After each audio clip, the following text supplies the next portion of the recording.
Right, in this episode, let's start off by not recapping what happened, because basically Carl did that yesterday, and he did all the links, and anyone who's been following the story sort of is up to speed on it. Instead, I'm just going to give us a very quick reminder of who these two men are involved in the stories. Samson, do you want to play a little bit of this from Rupert Lowe?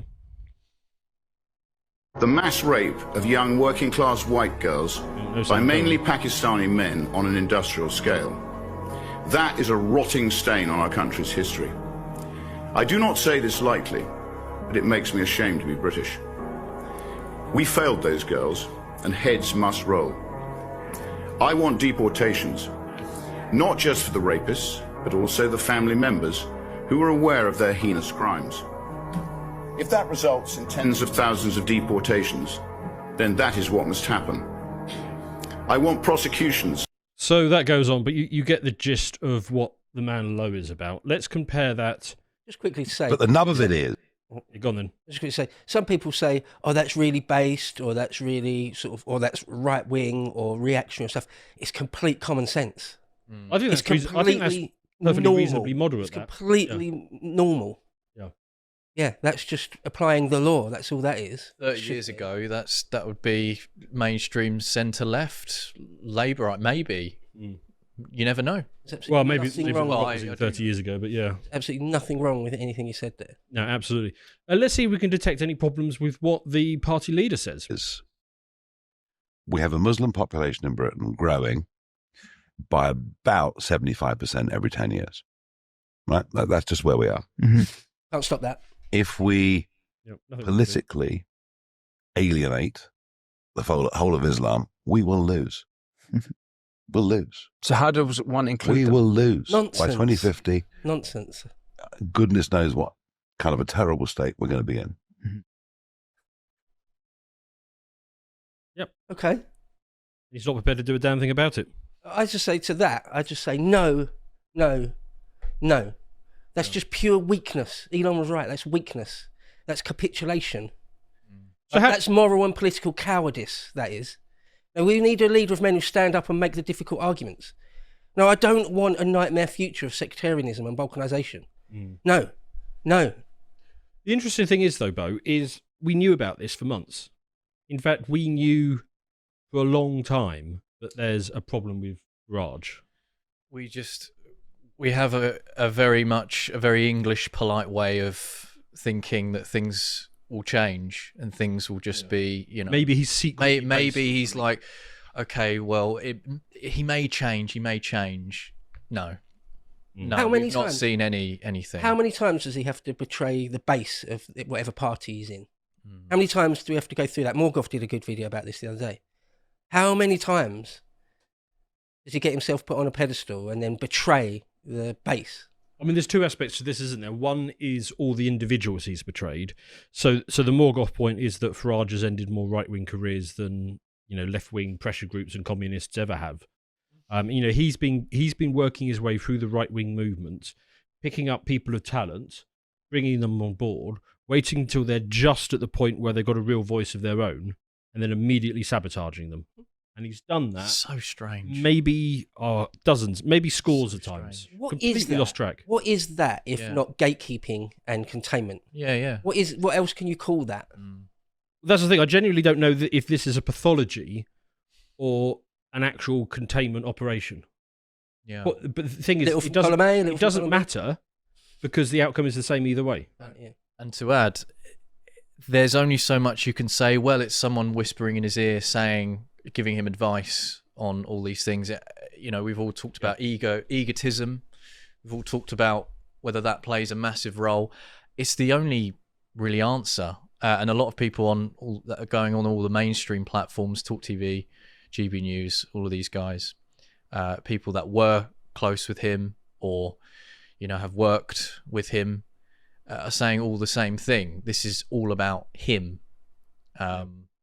People have tried to say about democratization of the party, whether that is on the cards, and it's been promised over and over again. Yes, that is happening. We're well on our way of doing it, but there's been no movement on that. So I used to look at this guy, perhaps even not that long ago. And yeah, I know he had flaws, and yeah, I know there was stuff in the background with characters who, mysteriously exited the stage, left, all that kind of thing. But basically, I would look at him and think, okay, I was fairly charmed by the man. Yeah, so was I. He's a good right-wing voice, and he's saying sensible stuff, and he's a bit weak here and there, and it doesn't quite compute. But okay, suppress it. Don't even think about that. Now I just look at the man, and I just see a snake who is basically hollowing out the right. He is systematically setting fire to every right-wing cause and personality so that he can be the king of the ashes. Yeah, the king of gatekeepers. The positive to this is it's done so early on. Well, you say early on. He's been doing this for 30 years. At least it's not 6 months out from the next general election. That's what I'm trying to say. Yeah, apologies. Yeah, no, I mean, he's explicitly said a number of times, openly gloated about destroying the real right. Yes. So, I mean, it's his proudest moment, apparently. What more do you want? I mean, I see him as some sort of final boss for the real right, real conservatives with a small c, real patriots. It's like this giant toad just squatting on the fringes of the right. This giant hypno-toad. Hypno-toad? Giant Farage bot squatting on the fringes of the right. Anything an inch to the right of him. He's crushed. Kill it, close it down, end it. Yeah. Well, and so, yeah, you're right. He has for years been killing anything an inch to the right of him. But by the same token, he's also been moving left that whole time. Yeah. So as we saw now, his position now is that basically we need to appease Islam until Islam takes over, and there's nothing you can do about it. It's like, well, why would I vote for that? That's insane. That's insane. Anyone wants Britain or England to exist in a few decades' time? That's insane. If that's the policy, I'd rather go full accelerationist and bring the civil war about now, while we're still not completely demoralised. How many times do you have to go through it? How many examples are there throughout history of big Islamic populations coming, eventually setting up their own political parties, all voting en masse for it and taking over? And once a country becomes an Islamic country, it's always the same thing happens, and that's the same thing that's happening in Syria right now. Syria, Lebanon, Iraq, Iran. Lebanon. Yeah, it's all of them. It's the moment it happens, then... There's nothing that can be done about it. It's just a fact. Don't try and push back. Don't say anything. In fact, don't even say anything, otherwise you're beyond the pale. How about no? No. No, we don't want to stand. No, not this time. Not this time. No. Yeah. I don't think so. And I think you're right. I mean, it is so good that this didn't happen just a few months before the election, because we realise now that any support that we lent to Reform and Farage was basically following a mirage in the desert, and we've still got people travelling with us who are saying, no, I'm so thirsty, I'm so desperate, I want to keep going towards the mirage.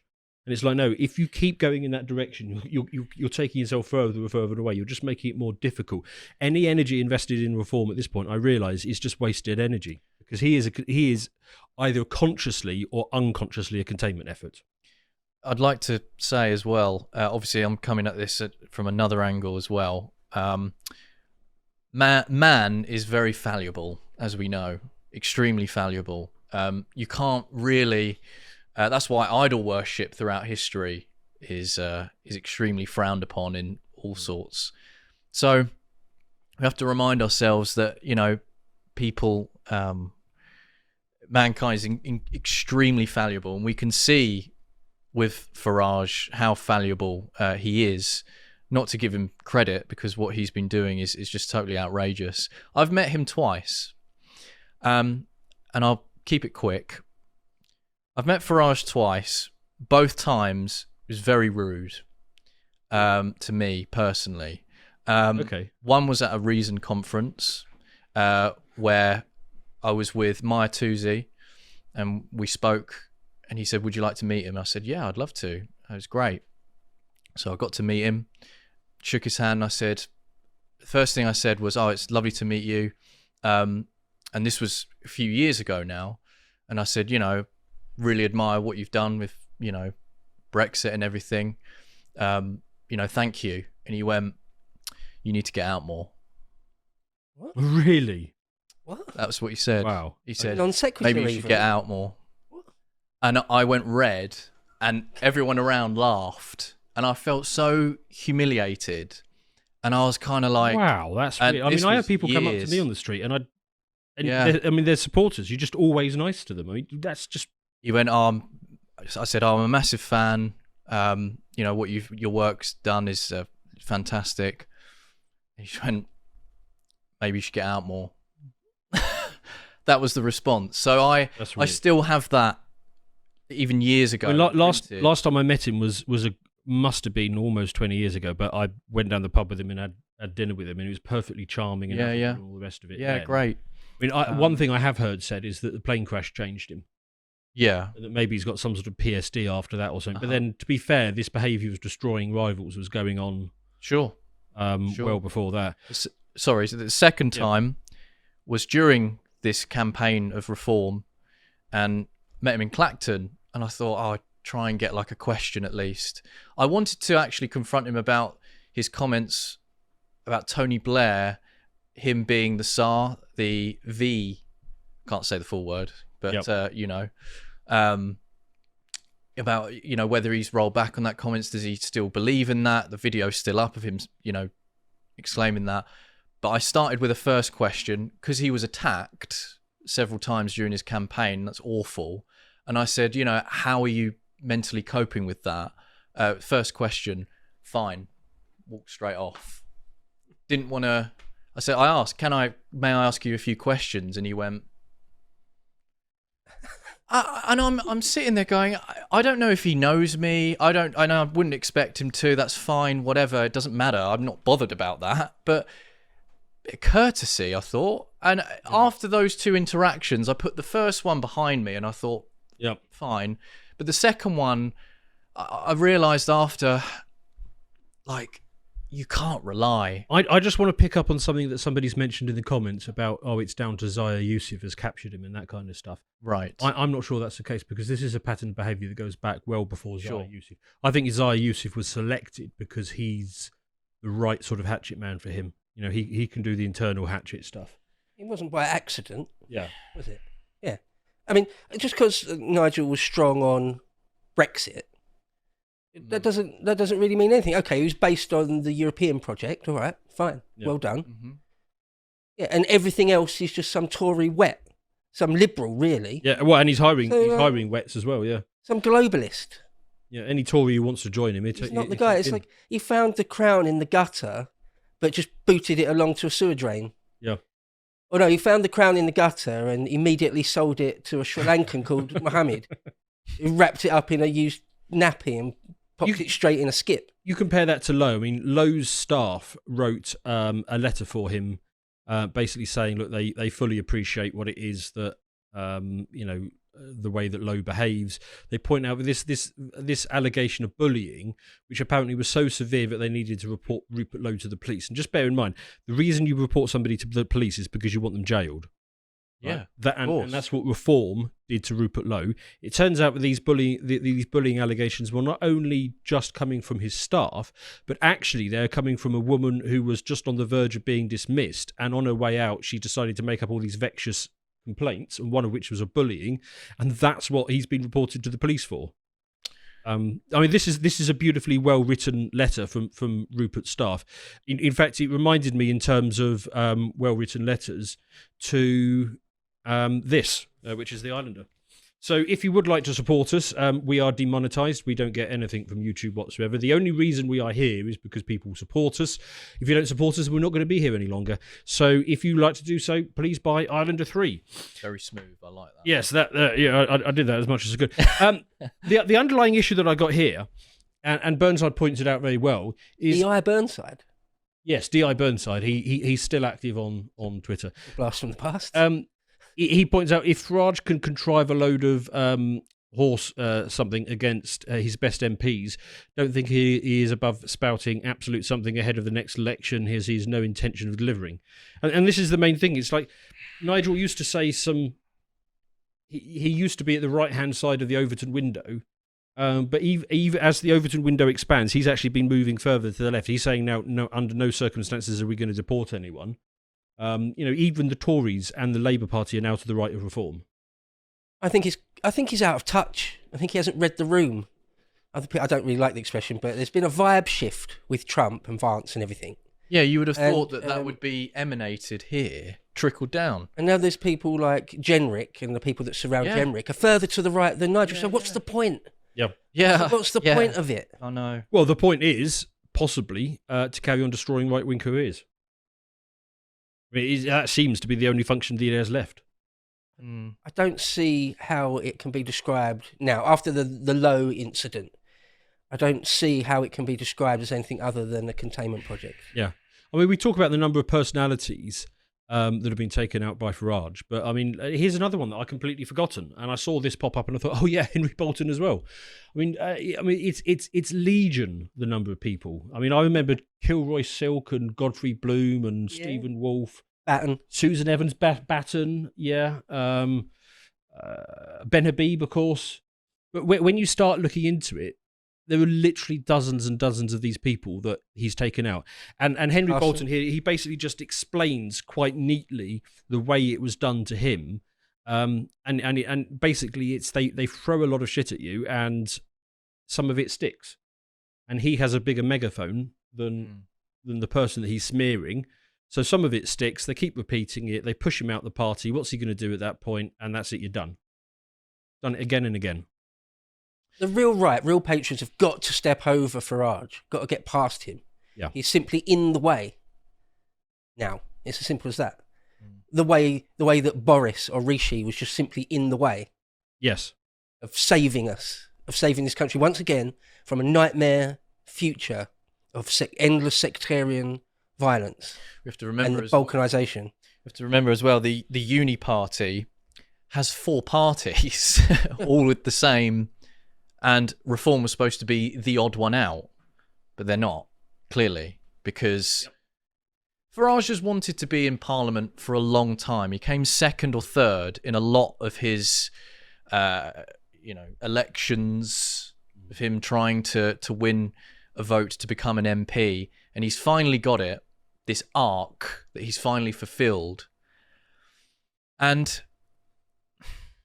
I can't help but think, and it's quite clear to see that it is this, and it can't be anything else, that it is to do with ego. And politics is such a dirty game. I actually hate politics. I see it as a sport, right? You disagree with me all you like, it's fine. That's why I said that mankind is very fallible. So don't put your faith in man, is my point. Because you're only going to have a very, very bad time, and you will be. But don't put your faith in Nigel Farage either, because yeah, absolutely. But the worrying thing is, the normies are going to be very slow to update their mental software. Yeah, the normies have only just caught up with the fact that Boris Johnson imported 1 million people a year as soon as he got into office, and the disaffected Tory boys are still completely on the Farage wagon. Yep. And they made their jump from the Tory party to Reform, and now they're remiss to actually notice that Farage is... And a Lib Dem candidate just recently. Yep. But so what's going to happen here? Are we going to... because anyone who is paying attention, anyone who is politically aware, sees Nigel Farage for what he is. I mean, to be fair, a lot of people saw it earlier, and they will admit themselves that they just kind of kept quiet about it because there was too much energy behind Nigel Farage. But Nigel Farage does this again and again. He gathers up a huge amount of energy and then he dissipates it at the critical moment. He did it when he was in UKIP. The most famous example is just before the 2019 election when he disbanded the Brexit Party. Well, didn't disband it, but he basically stood it down almost everywhere. Yeah, that's just Calvin Robinson as well. Calvin was going to stand for the Brexit Party, I believe. Right. And that was a massive betrayal. That, I mean, unbelievable. Yeah. I feel he handed power to Boris Johnson, who then imported over 1 million people a year. Third world. I think Nigel's just always wanted to be accepted by the establishment. Yeah, to be a Tory MP and to lead the Tory party, and they didn't want him. For whatever reason, they always thought he was beyond the pale. So he'll make his own thing, create his own thing, but it will just essentially be Tories 2.0. Not even as strong as a Jenrick-led party, for example, which is kind of milquetoast to me. Jenrick's still a choir boy, as far as I'm concerned, right? But that's what Nigel has always wanted, and that's why he will have any defections from the Tories. Of course, there we go. Have them in, yes. And I made this point to Lewis earlier. I guarantee that as we get closer to the next election, if it looks like Reform is going to win, there'll be like 50 defections from the Tories, and he'd take all of them. I won't be surprised if they have a full-blown pact of some Oh, type. yeah, 100%. Yeah, that's what I'm visioning now. Well, Richard Tice has been very clear in private for a long time that it's all about the fact that he wasn't allowed to be a Tory MP, and he's taking revenge on them. Yeah, it's vengeful. It's vengeful, but it's still part of the establishment. That was my point. Yeah, exactly. That was my point earlier about not really reading the room, being too old, too boomerish, too set on the old paradigms, the post-war consensus, and all that sort of thing, to sort of actually break out of the mould and actually talk about new politics, talk about policies, difficult policies that are required to save the country. I mean, all he really wants to do not prepared to do that. Is appeal to Channel 4 and The Guardian. In fact, there's a little Channel 4 mini documentary put out on this matter a couple of days ago, and they're kind of going around the Reform sort of new HQ, and he's basically saying this is where all the action happens, and the Channel 4 guy's like, okay, well, what's the key thing? It's like, oh, it's candidate vetting. And the Channel 4 guy says, well, is that just when you go through their social history to see if they've said anything interesting? He's like, yeah, it's mostly that. So, he is desperately trying to appeal to people who are never going to vote for him. Yeah. Or I don't know, or whatever the situation is. Surround himself with sheep. Yeah, a great idea, to be perfectly honest. Nigel Farage is still tweeting as if nothing has happened. Yeah, that's one of the most funny, frustrating things. Yeah. Just pretend nothing's wrong. Clearly, him and the top brass, so him, Zaya, Yusuf and Tice have all got together and they've decided this is so bad for us that we're just gonna ignore it and see if that works. So he's coming out. So it's quite funny though, because this morning he's saying that he's going for gold in Hull and East Yorkshire with Luke Campbell, and I just retweeted that and said, Luke Campbell, mate, make sure you don't get too popular. Yeah, because he's going to be booted next as well. Of course. Or say anything about the future destruction of this country demographically. Don't mention that. Or legal migration. Like the thing that Nigel does, even just a day or two ago, tweeting about the boat people, how many numbers have come across the channel as boat migrants. Yep. Like, yeah, we all know. Yeah, we know. Yeah, now give us a strong policy. Now talk about legal migration. Yes. Be strong, be a leader, save us. No, none of that. None of that. And if you try, we'll dob you into the police for some spurious reasons. Yeah. Filth. Filth. Nobody cares about the allegations. Unacceptable. Because it's obvious that they're bullshit. I think so. I would have thought so. I wasn't there, so I don't know. But I'd put decent money on that. I'm not even going to entertain it. I mean, this was the mistake I made in the early days of the Trump admin of the Russian collusion stuff. I thought, okay, well, it's probably bullshit, but let's see what they've got. From now on, I'm just like, no. I'm just not even entertaining it. It's clearly complete rubbish. And that Rupert Lowe could sort of physically intimidate or assault Zia Yusuf, like, aren't they 30 years different? Well, actually, I put out a tweet that did very well, a couple of satirical tweets. One of them was Nigel Farage has had his dog put down because according to internal polling, the dog was getting more popular than him. And the second one was that a 93-year-old Reform councillor would beat up the Bath rugby team. Right. Because I mean, it's basically a parody of what's going on here. Yeah, apparently Zaya Yusuf felt threatened by 67-year-old Rupert Lowe. Yeah. And the crazy thing is, right, Rupert Lowe could actually build, if he was leader of Reform, he could build it into a major operation because he's run major operations. I mean, he ran Southampton Football Club and other large organisations. Yeah. And if he can mindset. Yeah, if he can deal with a bunch of football players, I'm sure he can manage a bunch of politicians. Well, he said on the Dan Wootton, his appearance yesterday, he said that, he went, this is child's play in comparison to what I've had before, sitting in a stadium where so many people shouting about you, like calling you all sorts of names in front of your wife. That sounds like our comment section. And he's like, this is child's play, like in comparison, but it's such a betrayal. And you can see spirit. With leadership, you need spirit, right? You need that drive, but not a dark demonic spirit. Exactly. Sorry. No. He could have been the leader of the. I joke about that he found the crown in the gutter instead of picking it up with his sword, just chucked it in a skip or whatever. Yeah, he could have been the king. He could have united the right. This is the thing. I don't think Lowe had the slightest interest of replacing him as leader. No, Lowe was just doing his job and got too popular. That's it. But for Tice and Nigel, even like the Tommy crew are beyond. Because Tommy's 1 inch to the right of him. So yeah, again, Tommy talks just like it's not strong stuff. It's not extreme stuff that Tommy talks about. Like the idea that you and me are far beyond the pale. Yep. What does that mean? Come on. What metric do you measure that? Fair heads up, Sanson. I've just noticed that the last image on my doc isn't up there. If you can grab that in a moment. Before I do that, I'll just point out that it's not just MPs that he's getting rid of. This is the Stafford branch of Reform had just been told that all of their guys have been booted out. And this chap here on Twitter is pointing out that this is what the Tories do whenever a local branch threatens to become genuinely conservative. They get rid of them and impose leftists instead. Yeah, just close it down, literally close it down, and then parachute in a bunch of people from HQ who are towing the line and are milquetoast centrists or leftists in disguise. Yeah, exactly. Classic. So it's not just individuals; it's whole branches who look like they might want actual right-wing solutions are getting the boot.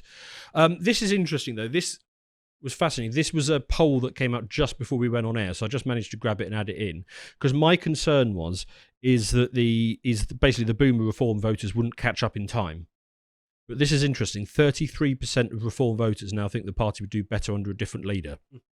That is a lot higher than I thought it would be. Yep. So this has had a lot of cut through. That's YouGov as well. Yeah. Problem is, though, it would just have to be a new party because Reform is Nigel Farage. Reform, right? Nigel will make sure that... it, right? He owns it. Yeah, Nigel will make sure that the entire right-wing movement collapses before he gives up Reform. Right, well... Okay, well, it's on then. Well, the battle's on then. Yeah. Because you can't... Nigel, I assume, won't step down, won't listen to any never. criticism. And so there's no internal voting within Reform within the membership made a mistake to replace him. I don't believe there's anything like that.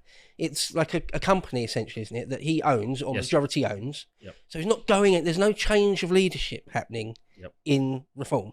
Yes. So it would have to be a new party then. Well, you say it might have to be a new party, but putting together a new party is a difficult thing. But here's another ray of light. Mm-hmm. Musk is considering backing Rupert Lowe. Oh, so Lowe. Is this new? Is this recent? Yep, yeah. This came out just before we came on air. Oh, right. Okay. So we do know that Lowe has been communicating with Musk by DMs on Twitter.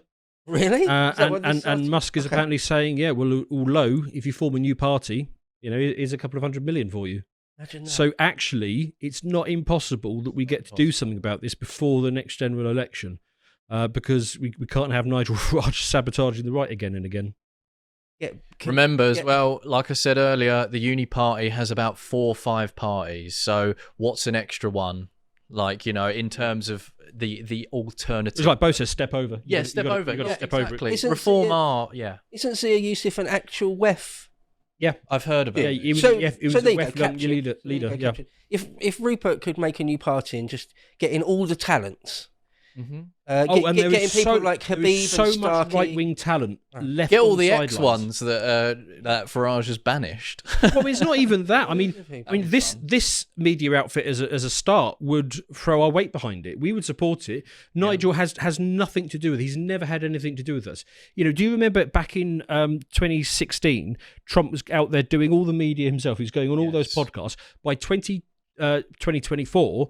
He didn't need to because he had a whole network of people around him. He was just sending out his generals to go out and do the media, but he built an operation and he built it at the ground level, at the podcast level, and then he sort of went outwards from there and he built a team.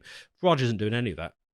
It would be cool if Rupert got the backing money-wise from Uncle Elon, and then brought in basically everyone that Farage has politically destroyed over the years. I think that's what we need. Genuinely, I think that's what we need. Everyone from Bridgen to Starkey. If you took in everybody that he's destroyed over the years, you would be starting on day one with just a huge number of talented people. Yeah. Islander issue 3 is now available to purchase from shop.lotus.com and is the next step in the story that we are telling with this magazine. For this issue, we have collected piercing and esoteric essays from the finest right-wing minds on the theme of our civilizational winter.